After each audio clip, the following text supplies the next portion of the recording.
परिचय।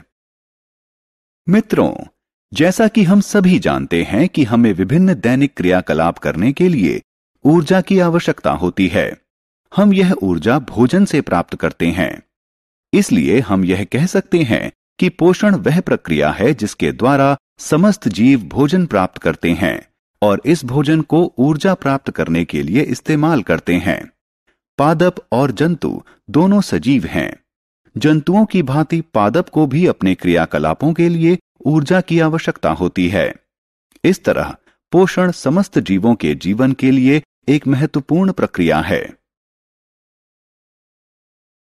उद्देश्य। इस पाठ के अंत में आप निम्न करने में सक्षम हो जाएंगे। पोषण को परिभाषित करना, पादपों में पोषण की समपोषी विधि का वर्णन करना, प्रकाश संश्लेषण की प्रक्रिया की व्याख्या करना, पादपों में विषमपोषी विधि का वर्णन करना, पोषण की विषमपोषी विधि के विभिन्न प्रकारों की व्याख्या करना।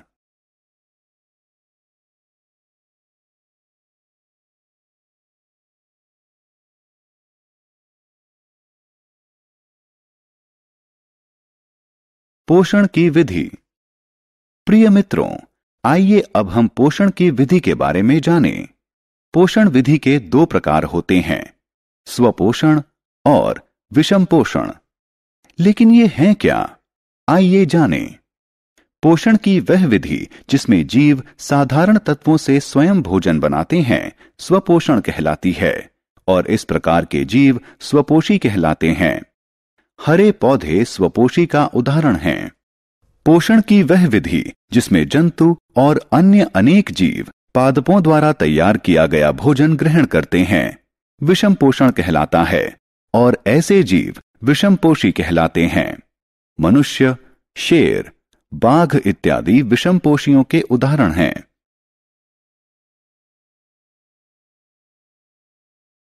प्रकाश संश्लेषण। जैसा कि हम सभी जानते हैं कि हरे पादप अपना भोजन स्वयं संश्लेषित करते हैं, लेकिन क्या आप जानते हैं कि वे अपना भोजन कैसे संश्लेषित करते हैं? वास्तव में हरे पादप अपना भोजन प्रकाश संश्लेषण की प्रक्रिया के द्वारा बनाते हैं। प्रकाश संश्लेषण वह प्रक्रिया है जिसके द्वारा हरे पादप क्लोरोफिल यानी पर्णहरित व सौर ऊर्जा यानी धूप की उपस्थिति में कार्बन व जल के द्वारा तैयार करते हैं।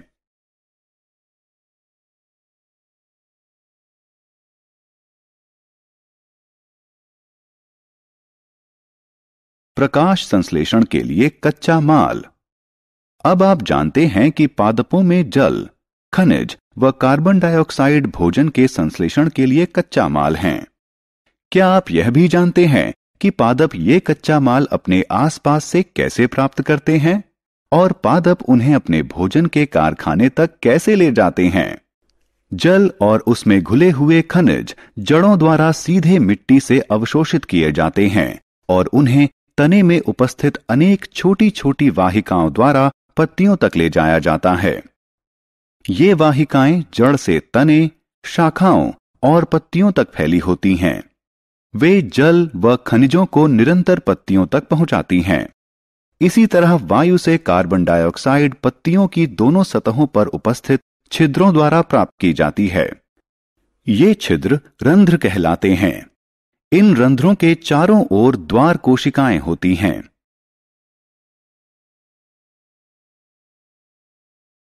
प्रकाश संश्लेषण का उत्पाद। कार्बन डाइऑक्साइड और जल पत्तियों में पहुंचकर धूप की उपस्थिति में अभिक्रिया करके कार्बोहाइड्रेट बनाते हैं। अंततः कार्बोहाइड्रेट स्टार्च में बदलकर पादपों के विभिन्न भागों में एकत्र हो जाता है। इसलिए प्रकाश संश्लेषण में निर्मित होने वाला पहला भोजन उत्पाद स्टार्च है। स्टार्च कार्बोहाइड्रेट का ही एक रूप है। इस प्रक्रिया में ऑक्सीजन भी अवमुक्त होता है। अतः इस प्रक्रिया को निम्न प्रकार से व्यक्त किया जा सकता है। इस प्रक्रिया के अंतर्गत कार्बन डाइऑक्साइड और जल धूप की उपस्थिति में कार्बोहाइड्रेट और ऑक्सीजन अवमुक्त करते हैं।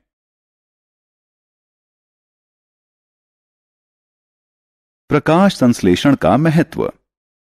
अब तक हमने प्रकाश संश्लेषण की प्रक्रिया के बारे में जाना है, लेकिन अब प्रश्न है कि इसका महत्व क्या है। प्रकाश संश्लेषण इस ग्रह पर जीवन के लिए एक अति महत्वपूर्ण प्रक्रिया है।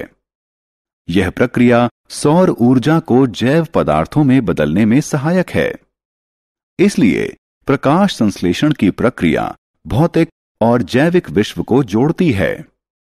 यह सभी सजीवों के लिए जैविक भोजन का प्रत्यक्ष या अप्रत्यक्ष रूप से प्राथमिक स्रोत है।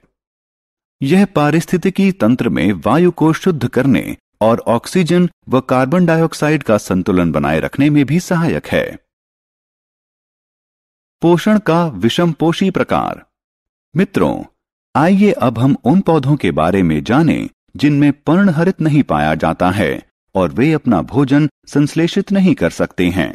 जरा सोचिए कि वे कैसे जीवित रहते हैं और कहां से पोषण प्राप्त करते हैं। जैसा कि हम इस अध्याय में पहले ही सीख चुके हैं कि ये पौधे अपना पोषण अन्य पौधों और जंतुओं से प्राप्त करते हैं। पोषण का यह प्रकार पोषण का विषमपोषी प्रकार कहलाता है। इस प्रकार से पोषण प्राप्त करने वाले पौधे विषमपोषी कहलाते हैं। विषमपोषी पौधे 4 प्रकार के होते हैं: परजीवी पादप, मृतजीवी पादप, सहजीवी पादप, कीटभक्षी पादप। आइए अब हम प्रत्येक के बारे में विस्तार से जानें। परजीवी पादप। आइए परजीवी पादपों से शुरुआत करें।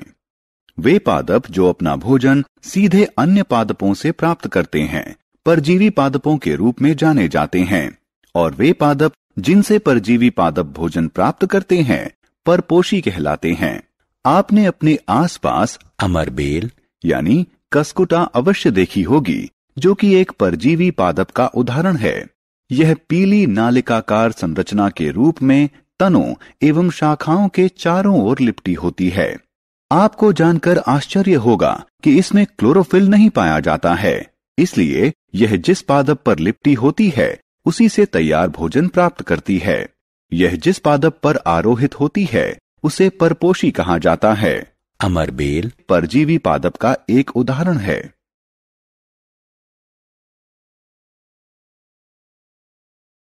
मृतजीवी पादप। जब आप सब्जियों की दुकान पर जाते हैं, आपने पैकेट में रखे हुए मशरूम अवश्य देखे होंगे। इसके अतिरिक्त कभी कभी बरसात के मौसम में सड़ी गली लकड़ी पर उगी हुई मुलायम छाते जैसी आकृतियों को भी देखा होगा। लेकिन क्या आप जानते हैं कि ये जीव क्या हैं और अपना पोषण कैसे प्राप्त करते हैं? मित्रों, ये जीव सामान्य रूप से कवक कहलाते हैं और वे अपना पोषण मृत और सड़े गले पदार्थों से प्राप्त करते हैं। मृत और सड़े गले पदार्थों से पोषण प्राप्त करने के लिए वे पाचक रस स्रावित करते हैं और इसे विलयन में बदल देते हैं। पोषण की यह विधि जिसमें जीव अपने पोषक पदार्थ मृत और सड़े गले पदार्थों से विलयन के रूप में प्राप्त करते हैं मृतजीवी पोषण कहलाती है, और वे जीव जो इस प्रकार की पोषण विधि का इस्तेमाल करते हैं मृतोपजीवी कहलाते हैं। इस तरह हम कह सकते हैं कि कवक मृतोपजीवी होते हैं। सहजीवी पादप। मित्रों, क्या आपने कभी सहजीवी संबंध के बारे में सुना है और इस शब्द का वास्तविक अर्थ क्या है? 2 असमान जीवों के मध्य वह संबंध जिसमें दोनों एक दूसरे पर आश्रित होकर एक दूसरे को आश्रय व पोषण प्रदान करते हैं सहजीवी संबंध कहलाता है। वे जीव जिनके मध्य इस प्रकार का संबंध होता है सहजीवी कहलाते हैं। लाइकेन सहजीवी संबंध का एक अच्छा उदाहरण है। लाइकेन शैवाल और कवक के मध्य साहचर्य है।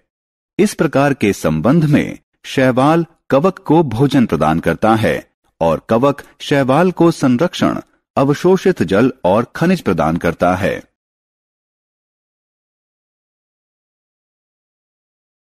कीटभक्षी पादप। अगला वर्ग कीटभक्षी पादपों का है। कुछ पौधे ऐसे भी हैं जो कीटों को पकड़ सकते हैं और उन्हें पचाकर पोषण प्राप्त करते हैं।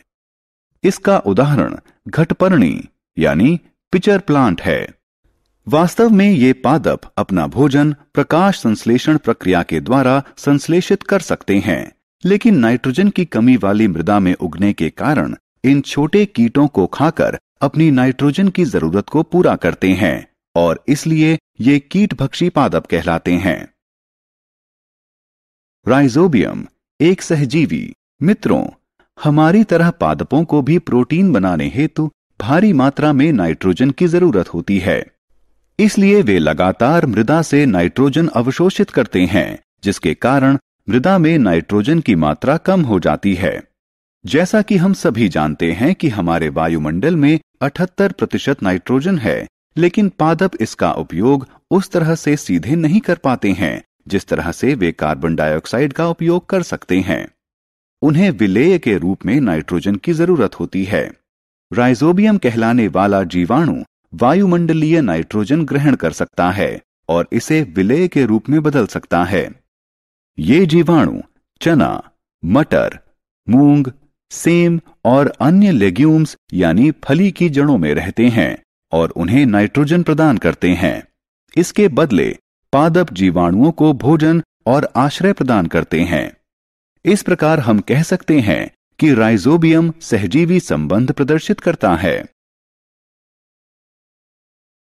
सारांश। आइए हमने जो कुछ सीखा है उसे संक्षेप में दोहराएं। वह प्रक्रिया जिसके द्वारा समस्त जीव भोजन प्राप्त करते हैं और इस भोजन का इस्तेमाल ऊर्जा प्राप्त करने के लिए करते हैं, पोषण कहलाती है। पादप अपना भोजन 2 विधियों से प्राप्त करते हैं, स्वपोषण और विषम पोषण। पोषण की स्वपोषी विधि में पादप अपना भोजन प्रकाश संश्लेषण प्रक्रिया द्वारा स्वयं संश्लेषित करते हैं और स्वपोषी कहलाते हैं। प्रकाश संश्लेषण वह प्रक्रिया है जिसमें हरे पादप अपना भोजन क्लोरोफिल और सूर्य के प्रकाश की उपस्थिति में कार्बन डाइऑक्साइड और जल से संश्लेषित करते हैं। पोषण की विषम पोषण विधि में पादप अपना भोजन स्वयं संश्लेषित नहीं करते हैं, लेकिन दूसरे पादपों पर निर्भर रहते हैं और विषम पोषी कहलाते हैं। परजीवी पादप अपना भोजन सीधे दूसरे पादपों से प्राप्त करते हैं जो परपोषी कहलाते हैं। पोषण की वह विधि जिसमें जीव मृत और सड़े गले पदार्थों से पोषक पदार्थ प्राप्त करते हैं, मृतोपजीवी पोषण कहलाती है। लाइकेन पादपों का एक विशिष्ट समूह है जिसमें शैवाल और कवक दोनों एक साथ रहते हैं। यह सहजीवी संबंध कहलाता है। कीटभक्षी पादप अपना भोजन स्वयं संश्लेषित कर सकते हैं, लेकिन वे अपनी नाइट्रोजन की जरूरत छोटे कीटों को पकड़कर या उन्हें खाकर पूरा करते हैं। उदाहरण नेपेंथिस यानी पिचर पादप, ड्रोसेरा इत्यादि।